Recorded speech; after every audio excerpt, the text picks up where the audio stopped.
Welcome to my 212th video on my work with OO gauge. This part will continue the subject of my previous video, part 210, about the primary locomotive classes inherited by the LMS from the LNWR upon amalgamation in 1923. This time I'll be focusing on the Claughton class, with repairs to a kit-built model of a Claughton that I acquired recently, and finally a bit of running video with that engine. See Part 210 for a general introduction to the history of the amalgamation of the LNWR into the LMS and the modelling of ex-LNWR locomotive classes, or more to the point, lack thereof. As I noted in that previous video, these four classes were those most essential to the prime motive power of the LNWR, especially as regards passenger express traffic at the time of amalgamation. And no representation of any of these classes has ever been sold as a ready-to-run model in OO gauge. It is true that by the 1930s these had already been replaced in top-line service, and indeed by the end of the 1930s their replacements had been replaced. Nevertheless, these classes were essential to the operation of the Western Main Line and associated routes upon amalgamation in 1923.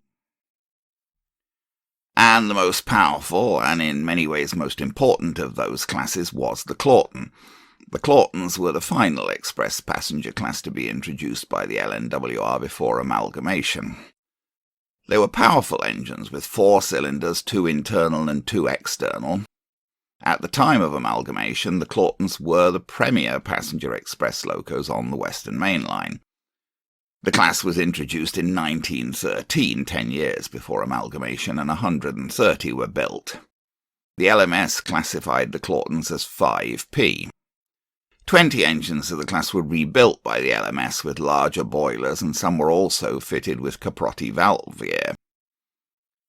The Claughtons weren't found entirely satisfactory in their Western Main Line role, and by the end of the 1920s they were superseded in that role by the Royal Scots, first built in 1927, and the Patriots, the first couple of which were actually rebuilt from damaged Claughtons. When no longer required on the Western Main Line, somewhat ironically, many of the Claughtons completed their careers running on ex-Midland lines. Before I get into dealing with the kit-built model of a Claughton that I acquired recently, I just want to review the Claughtons in LMS service a bit. The first 33 of the Claughtons were given names when built, and a further 29 were given names at various later dates. Since 130 were built in total, 68 ran for their entire careers without names. It's a bit hard to make out, but I think this is 6023 Sir Charles Crust, which was built in May 1921 and named in December 1921. The nameplates on the Claughtons followed the LNWR style, small, basically straight plates fitted to the top of the splasher, so quite hard to read from any distance. This engine was fitted with a larger boiler and caprotti valve gear by the LMS. It was one of the last Claughtons to be withdrawn in July 1941. In contrast, 5978 was not named, and did not have its original boiler or valve gear replaced, so this was basically how it was built in March 1920. It was withdrawn in May 1934. This is 5910, named J.A. Bright. This was one of the original batch built in August 1914. It was named from new. It's seen here with the larger boiler fitted by the LMS. The smoke deflectors were also added later. This engine was withdrawn in April 1937. Here's a colorized picture of 6011 Illustrious, built in March 1921 and named in May 1923. This engine was withdrawn in February 1933. The LNWR ran the Claughtons in banded black livery, but they would most generally have been run by the LMS in crimson livery while serving as passenger express engines. Here's a picture of 5962 taking on water, probably later in its career. This engine was built in January 1920 and was never named. It was another of the Claughtons rebuilt by the LMS with a large boiler and caprotti valve gear. It was withdrawn in December 1935. 5905 Lord Rathmore was one of the first Claughtons built in June 1913. It was never significantly modified and was withdrawn in February 1933. Here we can see a Claughton pulling a passenger train. This is an unnamed example and its number cannot be seen. Actually, it appears that it's still carrying its LNWR number from the style of the cabside plate. Here's another picture of 5962, which we saw taking on water a few slides back. This would be an earlier picture, as the engine is not fitted with smoke deflectors here, although it has already been rebuilt with a large boiler and caprotti valve gear. Here it's pulling a passenger train made up of clerestory coaches. Here's 5997. This was a Claughton that was never named and never modified. It was built in July 1920 and withdrawn in March 1933. So this is another example of the Claughtons as they were originally built. On the other hand, 5972 is seen here with large boiler and smoke deflectors. This engine was built in March 1920 and withdrawn in May 1937.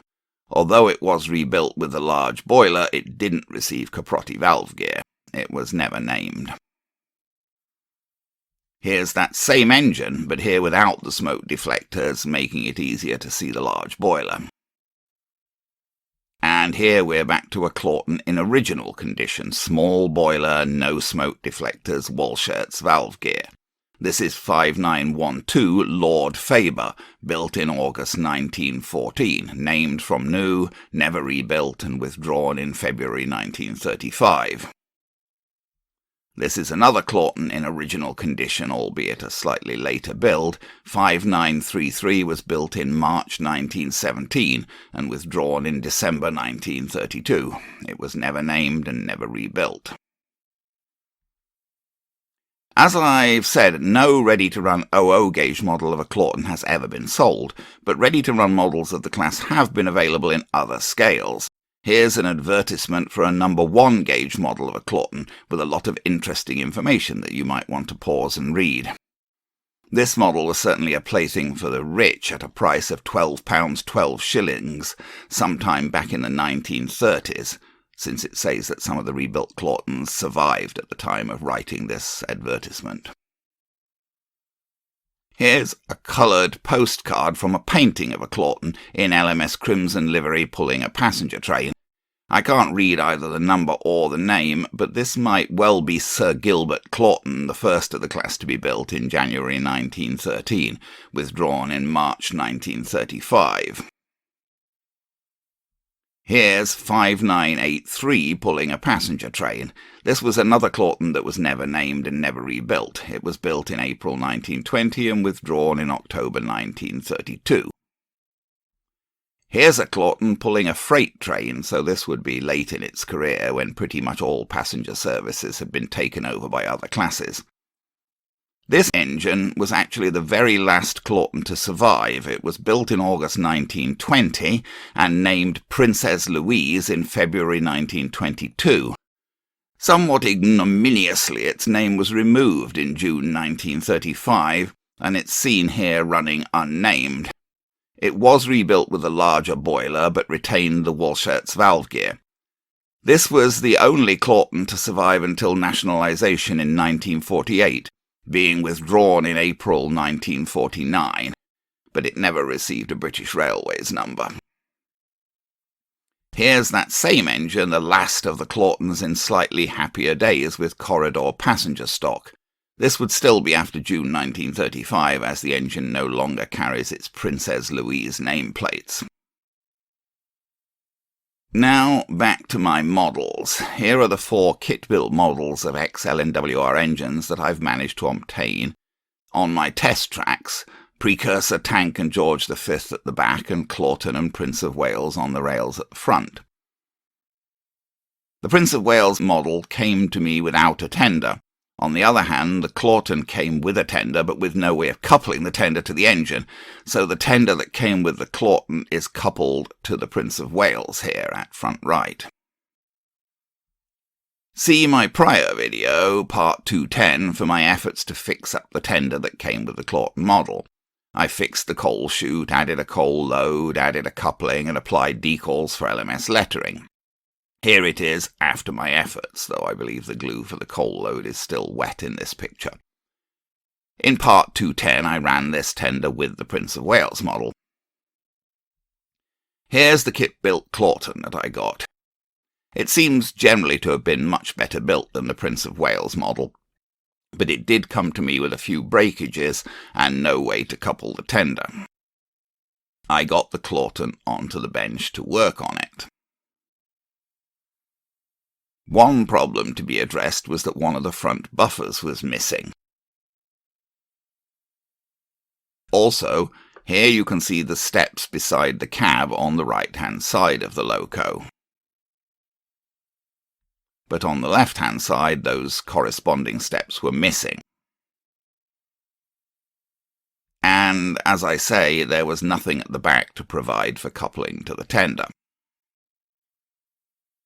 I decided to start by trying to address the missing steps. I considered various things that I might use to replace them. I had a plastic jinty body that I bought in the first place with the intention of cannibalizing it for parts, and I'd already used some bits of it for other things. I also had several scrap Trix engines that I thought might possibly donate a part. One of those is seen at bottom right here. Eventually I decided to go with cutting off the front steps from the plastic jinty body and then reshaping them a bit. Here they are after I used a craft knife to cut them from the jinty body. I shaped them as best as I could to match the shape of the Claughton steps on the other side. Then I stuck them in place with CA glue. It's definitely not a perfect repair, but I think it will pass so long as no one is looking at it too closely. Next, I wanted to fix the missing buffer. The problem here was that it was virtually impossible to match the remaining buffer on the Claughton, and if the buffer beam was fitted with two buffers that didn't match, it would be pretty darned obvious. I bought these Slater's LMS 16-inch round head sprung buffers specifically to use for this repair. I removed the front bogie from the Claughton at this point to make it easier to work on, especially around the front buffer beam. Here's a close-up of the front buffer beam with the remaining buffer and other details. And here are the Slater's buffers out of their packaging. Each buffer was made up of 4 parts: the buffer itself with a threaded shaft, a small spring to fit onto the buffer shaft, a brass body, and a very small nut to thread onto the buffer shaft once it was passed through the body. I assembled one of the Slater's buffers and mounted it to the buffer beam of the Claughton, with the shaft passing through the buffer beam and the small nut on the back. It was evident that I wasn't going to be able to make the Slater's buffer match with the original buffer on the Claughton, so I decided that would have to be removed, with both buffers being replaced with Slater's items. The original buffer didn't want to come off, probably it was soldered on. I used my soldering iron to heat it and remove it. Then I fixed one of the Slater's buffers onto that side as well. I returned the other 2 Slater's buffers to their bag, along with the original buffer from the Claughton, just in case it might come in useful for something in the future. I got out some red paint and painted the bodies of the Slater's buffers. I was reasonably satisfied with this repair. So now the missing steps and missing buffer had been dealt with. Time to do something about coupling the tender. I figured that the body retention screw at the back could serve to attach some kind of drawbar. I got out some aluminium sheet and marked the width that would go between the beams on the back of the Claughton. I used metal cutting shears to cut a piece of the aluminium sheet to the width between the beams. I took out the body retaining screw and measured it. It was just over 2 millimeters.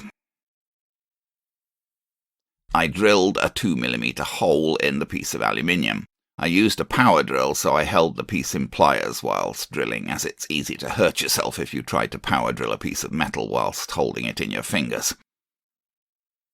I tried the aluminium piece connected to the Claughton by the body retaining screw. With the piece fitted, I tried the Loco against the tender. My aluminium piece came just under the connecting loop on the front of the tender. The piece was also a bit longer than it needed to be. I marked it with a pencil with the tender in place and then cut down the end with shears. Then I drilled a 1.7 millimeter hole in the back end of the aluminium piece. I used a pin vise for this, basically because the chuck on my power drill won't hold a bit as small as 1.7 millimeters, so I could safely just hold the piece with my fingers in this case. Then I screwed a 2 mm by 8 mm screw through that hole to serve as a pin for connecting the tender. Here's my improvised drawbar connected to the back of the Claughton model. And here it is the right way up. I suppose I could paint the aluminium black to make it less visible. And here are the Loco and tender coupled together using that drawbar. I think this arrangement should work okay. Next, I wanted to put a number on the Loco. I did agonize a bit as to whether I should try to refinish the whole thing in crimson livery, since Claughtons would probably have mostly been run that way by the LMS, but the model was quite nicely finished in black, so I decided to leave it as it was, apart from some minor touching up and adding numbers. For the numbers, I went with HMRS press-fix decals for cruise straw markings. I put a piece of masking tape on the side of the cab to help me with lining up the numbers, something I always find quite difficult. Having examined pictures for a guide as to how the LMS placed numbers on the Claughtons, I started by placing one of the centre digits.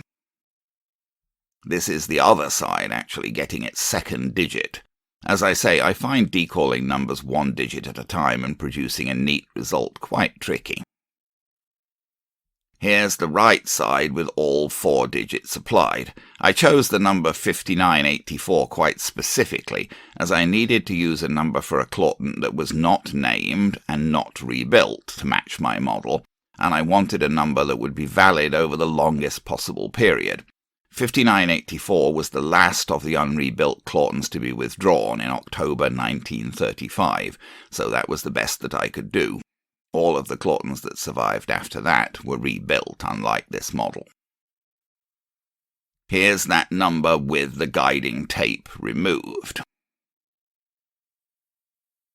At this point I reattached the front bogie, which I'd left off until this point as it just made handling things simpler. And here's the model on the bench with its tender after all of this attention. I got the model onto my main Hornby layout for a running test. With all this mucking around with body repairs, etc., I hadn't actually serviced the mechanism of the model, and it could probably use a bit of attention, although the model did basically run pretty much okay when I got it. Anyway, now let's finish with a bit of running video. Okay, let's just see if I can show you a little bit of video of this model of a Claughton locomotive running. I haven't actually serviced the motor of this guy, and perhaps I should have done. I was rather focused on sort of fixing the missing parts, etc.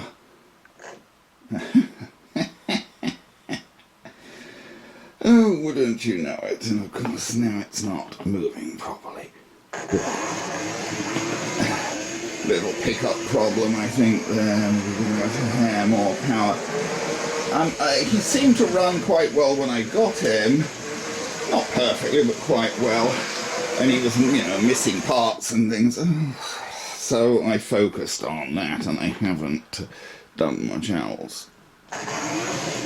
seem to be having a little bit of trouble here with pickup and things.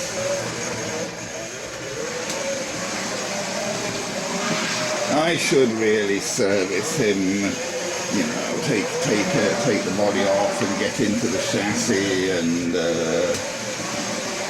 lubricate him and all that stuff. Because he certainly seems to be a bit on the jerky side, doesn't he? Seems to be able to run quite quickly at times and then sort of slows down and sticks. He seems to be particularly sticking at this end. Perhaps there's you know, I think probably a part of the problem is the track could do with a bit of cleaning. And, you go backwards? Yeah, not particularly. He will go backwards. You know, I think maybe his pickup's not too good, and so he's not maybe picking up from as much as he should. Well, I think he's supposed to pick up from two wheels, but maybe they're not both working that well. So if the one wheel he is picking up from, well, hits a piece of dirt, he has some problem. But at least he looks like a complete model now, and he does basically run, although he could do with a service. Okay, so I'm just going to see if I can get this Claughton to pull a little passenger train, which after all would have been mostly what he was doing. He was a 5P, fairly powerful passenger engine. Of course, he'd been pulling much longer passenger trains than this in real life, but on my layout I don't get much bigger than 3 coaches, basically, because there's only room for 3 coaches anyway in my station.